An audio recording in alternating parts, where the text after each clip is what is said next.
Welcome everybody to This Is a Shoot podcast. It's podcast number 2 about Monday Night Raw from last night. I told you I was going to drop a second video because I'm talking about something that is driving me up the wall. It's driving a lot of people up the wall, I think, and we just gotta talk about it. As always, if you like this video, hit the like button, hit the subscribe button. It's absolutely free, and that way you always get these up-to-date videos. And I'm interested to see what you guys think about this whole Rhea Ripley, Charlotte Flair scenario going on Monday Night Raw. So leave it in the comments below. So here's the thing. Rhea Ripley took the place of Charlotte Flair when Charlotte Flair was unable to compete at WrestleMania 37.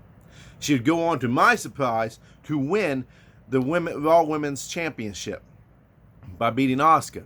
Now, she's been able to hold on to this title. She surprised me at WrestleMania Backlash when she was able to get the win there, pinning Asuka for the championship to retain it. When her character work, and it's no fault to her because I love Rhea Ripley down in NXT. But there's a problem going on, and it's a big problem. And there's a question that I need to ask. Who in the world, on God's green earth, is the heel? Who's the babyface? Is Rhea a heel? Is Rhea a babyface? Is Charlotte a heel? Or is Charlotte the babyface? When Charlotte came back, she was playing the heel persona. Rhea Ripley was still in that gray area when she won the title. We didn't know who to cheer for, and I gave her some time because, you know what? She kind of got thrown into that situation, so they really didn't know which way to push her. They was pushing her towards the heel aspect. But Charlotte comes out downgrading everyone, downgrading Rhea Ripley, downgrading Asuka. And so you end up in this three-way battle where Asuka's the clear babyface. Rhea Ripley's playing that gray character. She's on the line. Charlotte Flair was supposed to be playing the heel, but I gotta be honest with you. The way Rhea's been acting, she's more the heel than Charlotte, and I don't understand why the WWE can't make a definitive statement on who's the heel, who's the babyface. And now you might be saying, some people believe that, well, we don't really need the babyface and the heel no more. That's bullcrap. You look at any action movie, any horror movie, any movie whatsoever, there's always good guys or the good team, the bad guys and the bad team. That's what sells. That's what makes money. Is having that definitive statement, who's good, who's bad. Cheer for whoever you want to cheer for, but who's good and who's bad. And from watching Monday Night last night, Rhea comes out, and by the way, I want to go back to Backlash. When she wins the championships, she's there doing this stupid, goofy stuff where she's showing off and the finger like this and doing things like that. And that's fine if you're the heel. Or if you're going to be the babyface, do it in a fun way. So they kind of, WrestleMania Backlash, they kind of had Rhea Ripley looking like the babyface in a way. She's been put in an unwinnable situation. She's playing this great character where you don't know whether or not she's a heel, whether or not she's a babyface. They're really pushing Charlotte to be the heel, but they're having Rhea do heelish things. And from what I seen last night, by the way, I want to point this out. Of where Rhea had her interaction with Charlotte Flair earlier that day. And she gets in the face of Charlotte Flair. Charlotte Flair calls her out saying, you're just mad because you can't be me.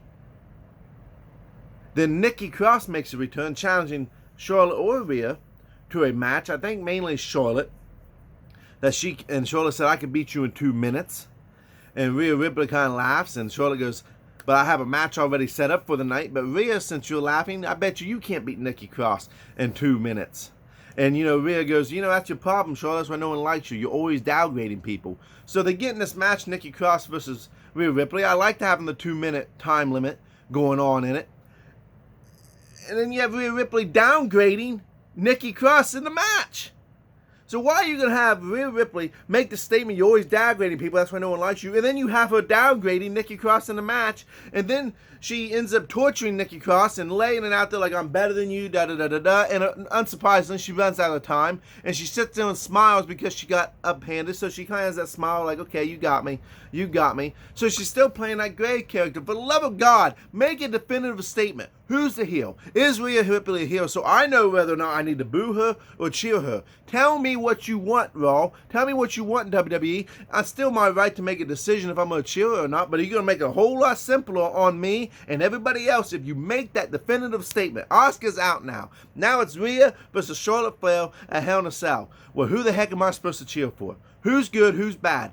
You need to make that very clear before Hell in a Cell gets here, because if you keep doing what you're doing, Rhea, maybe they all want Rhea to be a baby face, but Rhea, maybe she's just a natural heel. She can't. To me, I always thought she was better as a heel anyway. The same as Charlotte Flair, but right now, from what I've seen last night, I'm more inclined to feel like Charlotte Flair is the baby face compared to Rhea Ripley. I don't know. The fact of the matter is, Raw's making this very confusing on us as fans to decide who actually is the one we need to be cheering for, who they want us to cheer for. I should say, it's still all right, and it's still us as fans making a decision of who we're going to cheer for. But for the love of God, could you make it easy on us? Could you help us figure it out? That's all I'm saying. Make a definitive statement so we know what direction we want to go. And then once you make that decision, then I'll decide who I'm going to cheer for and who I want to see hold the title. Right now, I'd really rather see Charlotte Flair with the belt. Rhea Ripley's just not ready to hold that Raw Women's Championship. Her character work's not there. She's confused a lot of times. You can see she don't have the confidence in her character because I don't think she believes who she's supposed to be. She don't know who she is. She don't know if she's a heel or a babyface. And if an athlete or superstar doesn't know who they are, then we as fans are not going to know who they are, and we as fans are not going to believe in their character because they don't believe in their character and they don't know what they're supposed to be doing. I'm a little fired up, but I digress. I'll talk to you guys later. Hope you guys have a great day. See you on the flippity flip.